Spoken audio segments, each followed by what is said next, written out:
ఏయ్, ఎక్కడ తెచ్చావే? ఏమైందండి? అబ్బో, ఏంటి ఇంత వినయం? నా చెల్లొచ్చింది కదా, దాని ముందల సింపతి కోసమా?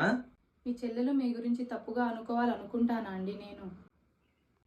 చూడు, ఇక్కడ విషయాలు నీ పుట్టింట్లో తెలిసిన, అలాగే మా అమ్మ చెల్లికి తెలిసిన, తెలుసుగా, బయటికి గెంటేస్తా. బుద్ధిగా నడుచుకో.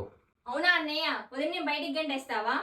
అది కాదమ్మా, మీ వదిన నేను జోక్ చేస్తున్నావు. చెప్పు వెంటే జోక్ చేస్తున్నాం కదా.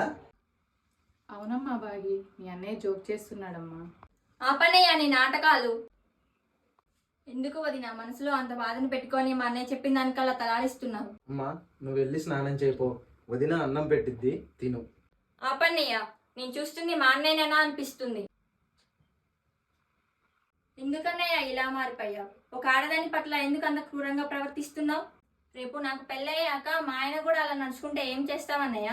నీ విషయంలో అలా చేస్తే చంపేస్తా. మరి ఎందుకన్నయ్య వదిన విషయంలో అలా చేస్తున్నావు? ఒక ఆడపిల్ల పెళ్లి కాగానే భర్తతో కొత్త జీవితంలోకి అడుగు పెడుతూ ఎన్నో ఆశలతో వస్తుందన్నయ్య. కష్టమైన సుఖమైన భర్తతోనే కదన్నయ్య చెప్పేది. కానీ అర్థం చేసుకోవాల్సిన భర్తే కష్టాలు పెడుతుంటే ఇంకెవరికి చెప్పుకుంటుందన్నయ్య? నన్ను క్షమించమ్మా, చాలా మూర్ఖంగా ప్రవర్తించాను మీ వదిన విషయంలో. నన్ను క్షమించు కవిత. నాకు ఒక అమ్మ చెల్లి ఉన్నారని, వాళ్ళు ఆడవాళ్ళని మర్చిపోయి నీతో చాలా పిచ్చిగా ప్రవర్తించాను. నన్ను క్షమించు. చూడన్నయ్య, వదినకి క్షమాపణ చెప్పాల్సిన అవసరం లేదు. ప్రేమగా దగ్గరికి తీసుకుంటే చాలు. ఇక నుంచైనా మారన్నయ్య. నువ్వు చెప్పినట్టే నడుచుకుంటానమ్మా. థ్యాంక్స్ బాగి.